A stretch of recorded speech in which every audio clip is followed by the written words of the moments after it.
नाजरीन सलाम अलैकुम। मैं डॉक्टर नरेंद्र रवि कनाडा की धरती से आपकी खिदमत में हाजिर हूँ। सबसे पहले तो मैं दोनों हाथ जोड़कर आपसे सॉरी फील करता हूँ, क्योंकि पिछले 2 महीनों से मैं कोई वीलॉग आपकी खिदमत में पेश नहीं कर सका।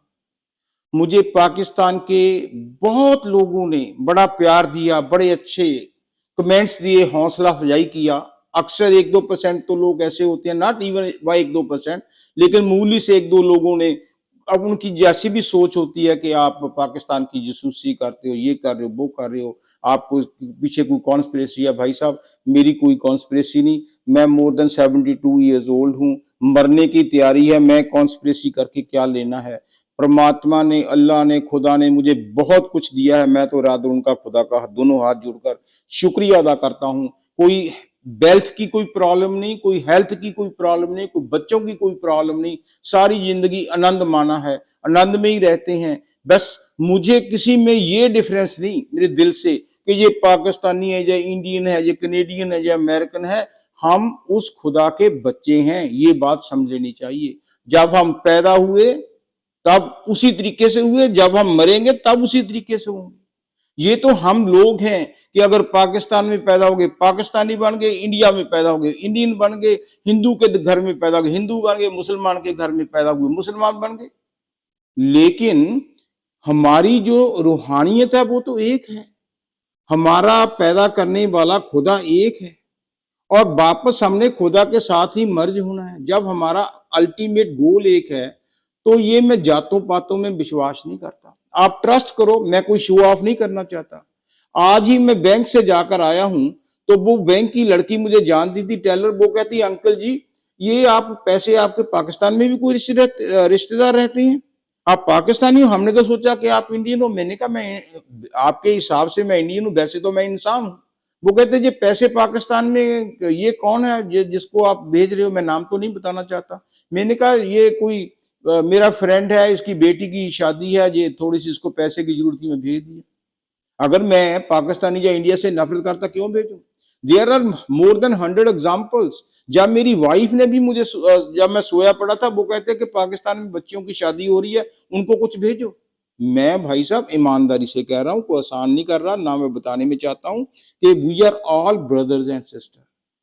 और आज जो मैं बी लॉक कर भी रहा हूं, वो मैं जो जिंदगी में अपने ऊपर पहले तजर्बा किया है, जो मुझे बेनिफिट मिला है, तो वो मेरी अंतरात्मा ने, रूह ने कहा कि दूसरे के साथ शेयर कर लो।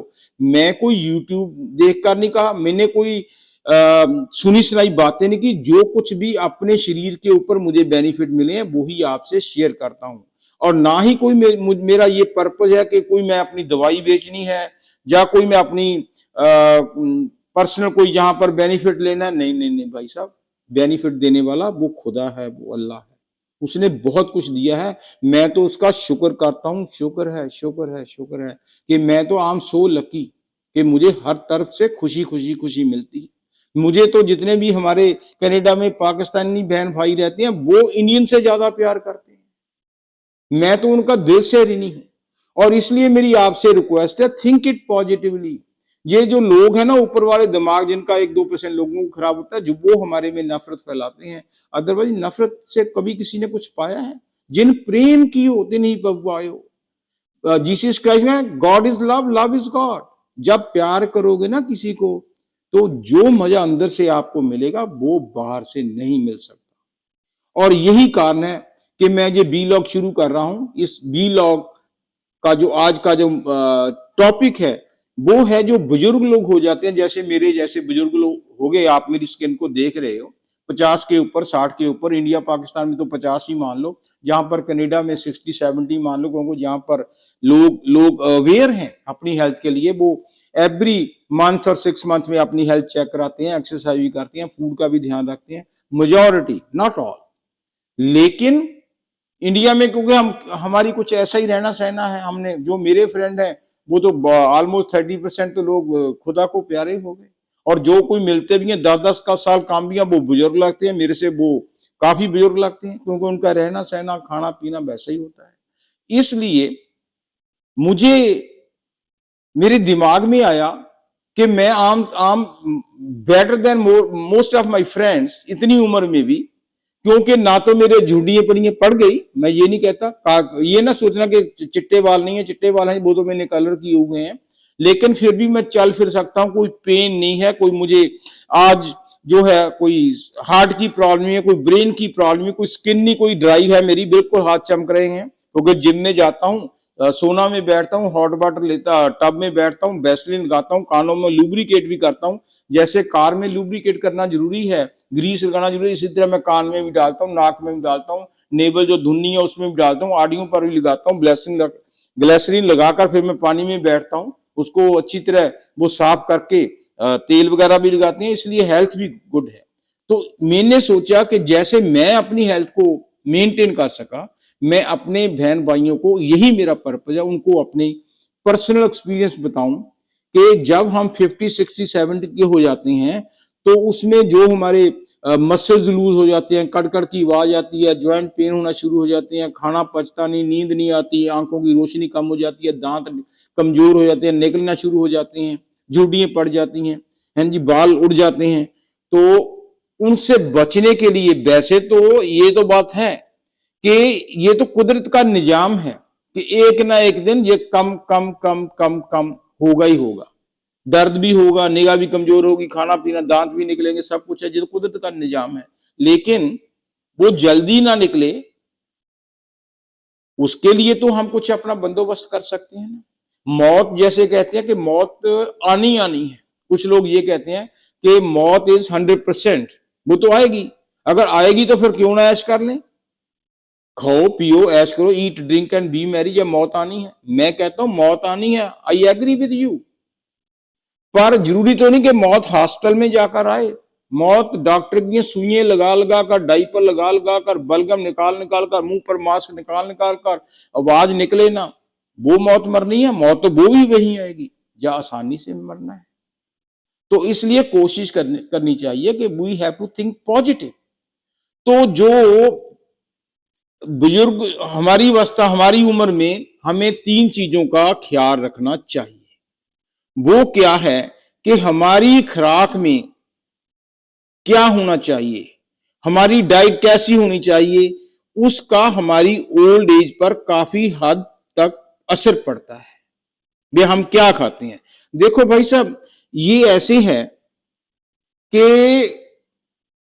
मैं खुद अपनी लाइफ में देखा है, कनाडा में मैं पिछले 26 साल से, 98 में हमारी जिम खुली थी, पिछले 26 साल से ऑलमोस्ट एवरी डे जिम में जाता हूं। उस जिम में जो 90 के हैं, 95 के, इवन 100 के, 102 के, मैं लेडीज और जेंट्स को भागता हुआ भी देखता हूं, हार्ट ट्रेडमिल भी करते हैं, वेट भी उठाते हैं।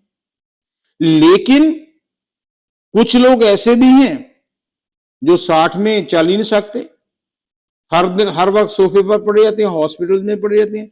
ये खाली उनके लाइफस्टाइल के कारण ही ये पॉसिबल है। इस उम्र में, इस टाइम में हमें ओमेगा 3 जिसमें फैटी एसिड कंटेंट होती हैं उसकी बहुत जरूरत होती है। और ओमेगा 3 जो है ना, सिंपल तरीके से बता दूं कि या तो वो मिलेगा एनिमल प्रोडक्ट से, और दूसरा प्लांट बेस पर, प्लांट जो है पौधे होते हैं। एनिमल में सबसे अच्छी जो खुराक है इस उम्र में वो है फिश, मछली, वो भी सैल्मन फिश। मैंने कभी जिंदगी में खाई नहीं है, लेकिन जो स्टडी की है मैंने उसके बारे में तो मैं कुछ नहीं कह सकता, लेकिन ये कहते हैं कि मछली जो है बेटर देन जो एनिमल प्रोडक्ट कह लो, जो एनिमल प्रोडक्ट हैं वो वेजिटेरियन जो है उनसे बेटर होते हैं बड़ी उम्र में लोगों को खाने के लिए। लेकिन अगर फिश खानी है ना तो उसको डीप फ्राई मत करो, डीप फ्राई करके करोगे तो उसका तो बेनिफिट की यहाँ नुकसान होगा। तो फिश, और दूसरी अगर प्लांट्स बेस लेनी है, जो मैंने किया, मैंने फिश फुश तो खाई नहीं, मैं झूठ नहीं बोलता, उसमें चिया सीड्स हैं। चिया सीड्स को मैं क्या करता हूं कि एक गिलास में 1 चमचा रात को भिगो कर रख देता हूं, सुबह वो फूल जाते हैं, जब वो फूल जाते हैं टेस्टी होते हैं, मैं अभी बता देता हूं, उसको पी लेता हूं। फिर मैं ये भी करने लगा उसके बाद कि चिया सीड्स हुए वो तो पी लिए, और चिया सीड्स में दही में डाल लेता हूं या सीरियल में डाल लेता हूं, टेस्टी होते हैं, खाकर देख लेना, वो मैं सीरियल के साथ खाता हूं। और दूसरी है फ्लैक्स सीड। फ्लैक्स सीड तो हमारे तो मिल जाती है, मुझे पाकिस्तान का नहीं पता। फ्लैक्स सीड जिसको अलसी बोलते हैं, उसकी जो है ना रोस्टेड, उसकी पाउडर मिल जाता है, तो वो चमचे में डालकर पी लेते हैं और साथ में पानी पी लेते हैं। जब चबाकर खाओ तो बहुत मजा आता है, लेकिन कच्ची नहीं खानी अलसी, ये ख्याल रखना। कल कच्ची अलसी खाओगे तो वो स्किन के साथ अटैच हो जाती है, जम जाती है, वो फिर निकालना मुश्किल होता है। उसमें कई तरह की जो आर्टरीज है ब्लॉक होने के भी चांसेस होते हैं। लेकिन अगर भुनी हुई खाएं, ड्राई खाएं, तो जो आर्टरीज में साथ में गंद चिपका होता है वो भी साथ लेकर आगे निकल जाती है। सो 3 बातें जरूर ख्याल रखो। एनिमल का मैं कहता नहीं, लेकिन जो मैंने किया है वो चिया सीड्स और अलसी, ये दोनों मैंने खाई हैं। अलसी तो मैं 2-2, 3-3, 4-4 बार भी खा लेता हूँ, पानी से पी लेता हूँ, दही में डाल दिया, सीरियल में डाल दिया, तो बहुत टेस्टी होती है। तो वो आप तजर्बा करके देखो, तो आपके रिंकल्स कम पड़ेंगे। आंखों की मेरे ऐनक तो नहीं लगी हुई, देख लो 72 में कोई ऐनक नहीं लगी, मैं सीधा बोल रहा हूँ, मैं पढ़ भी लेता हूँ। और मुझे सुनाई भी बिल्कुल मेरी वाइफ से ज्यादा अच्छा था। दांत भी देख लो मेरे कंप्लीट हैं, और मुझे कोई पेन भी नहीं है, जिम में जाता हूँ। सो जहां पर एक्सरसाइज करनी जरूरी है, तो ये 3 चीजों का फिर बता देता हूँ। एनिमल प्रोडक्ट, उसमें मछली है, खाओ, मुझे कोई ऑब्जेक्शन नहीं है। लेकिन अगर नहीं खानी तो चिया सीड्स रात को भिगोकर ग्लास में रख दो, सुबह पियो। और चिया सीड वैसे भी चम्मच में डालकर दही में डालो, सीरियल में डालो, वो खाओ, मजा आएगा। अलसी सीड जो फ्राइड होती हैं, उसको क्या कहते हैं, जो भुनी होती हैं, उसका पाउडर भी हमें जरूर खाना चाहिए। ट्राई करके देखो 1-2 महीने, 3 महीने, अगर आपको बेनिफिट मिले। अगर बेनिफिट मिले तो जरूर कमेंट में करिए, अगर नहीं मिलता तो भाई फिर छोड़ दो। मैंने तो अपना पर्सनल तजर्बा बनाया। अगर आपको बुरा लगे तो उसके लिए मैं दोनों हाथ जोड़कर माफी मांग लेता हूं, क्योंकि माफी सबसे अच्छी आर्गुमेंट करने में मेरा विश्वास नहीं। Thank you.